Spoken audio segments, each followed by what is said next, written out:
South Africa today stands at a political crossroads, and at the center of the storm sits President Cyril Ramaphosa. Once hailed as the reformer who would rescue the country from the corruption scandals of the Zuma years, Ramaphosa is now being accused of failing to deliver on his promises, and worse, of selling out the very people who trusted him with leadership. The question many South Africans are asking is simple but devastating. Has Ramaphosa betrayed the nation? The rising tensions are not just about policy missteps or political rivalries. They reflect a deeper crisis of confidence. For millions of citizens who endure unemployment, poverty, and power cuts, the president has become a symbol of empty speeches, indecision, and silence at moments when leadership is most needed. Critics argue that his calm, consensus-driven style has turned into weakness, allowing corruption to fester, foreign powers to dictate terms, and ordinary South Africans to suffer. The most explosive sign of this growing anger came in recent weeks, when ANC National Chairperson Gwede Mantashe, a man long considered a loyal defender of the president, openly attacked Ramaphosa during a closed ANC National Executive Committee meeting. Mantashe's outburst shocked the political establishment. He accused the president of corruption, secrecy, and betraying the values of the ANC. He said, bluntly, that Ramaphosa must resign. This was no opposition leader firing shots from outside. This was a senior figure inside the ruling party, turning against his own president. For many, it was proof that the center of ANC power is collapsing from within. Mantashe's words echoed a growing sentiment across the country. Ramaphosa promised a new dawn when he came to power in 2018. He vowed to fight corruption, restore jobs, and stabilize Eskom. Instead, South Africa finds itself drowning in rolling blackouts, economic stagnation, and public service failures. The Fala Farm scandal, where undeclared foreign currency was allegedly hidden in a sofa on Ramaphosa's property, has never been fully resolved, leaving many to conclude that the president is no different from the corrupt leaders he once promised to replace. The opposition has seized on this moment with fury. Julius Malema and the economic freedom fighters declared that Mantashe's condemnation proves what they've always said: Ramaphosa is not clean, and the ANC is no longer fit to govern. John Steenhuisen of the Democratic Alliance added that even Ramaphosa's own comrades now admit he has failed the country. Across party lines, there seems to be an unusual consensus: the president's grip on power is slipping. But is this just politics as usual, or is there something deeper?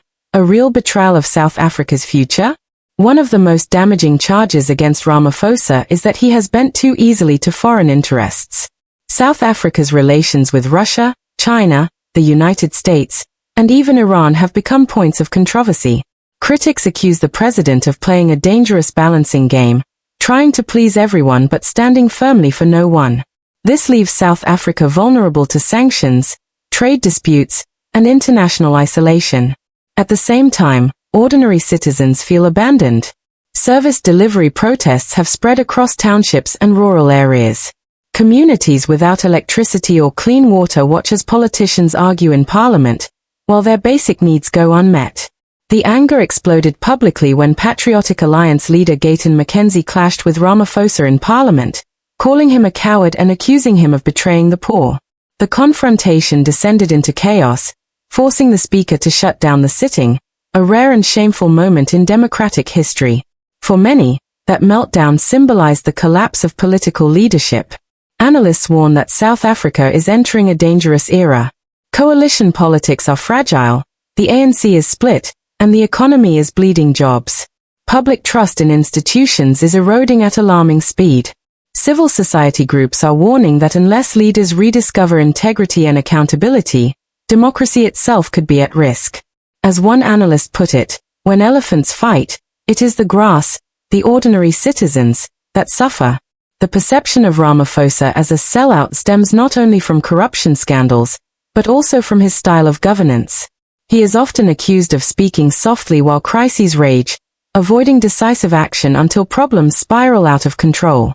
Supporters say he is cautious, trying to hold together a fractured ANC.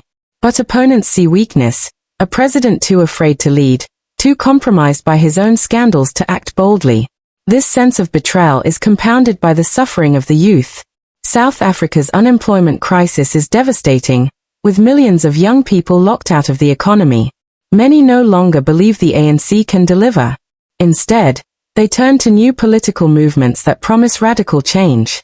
The EFF, Action SA, and other rising parties are capitalizing on this anger, promising to do what Ramaphosa has failed to: put South Africans first.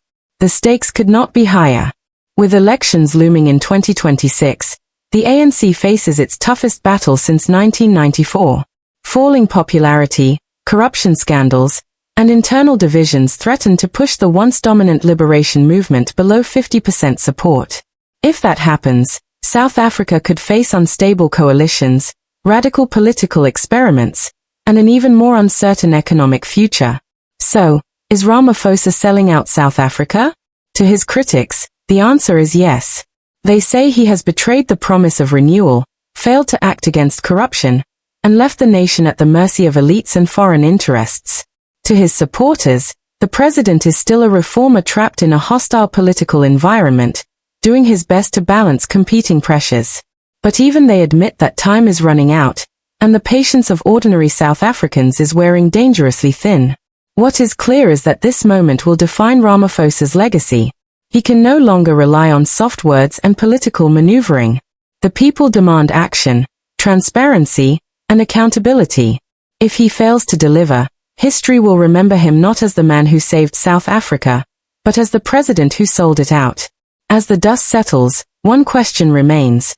Will Ramaphosa rise to the challenge, or will he be swept aside by the very forces he once promised to defeat? The answer may decide not only his fate, but the future of South Africa itself.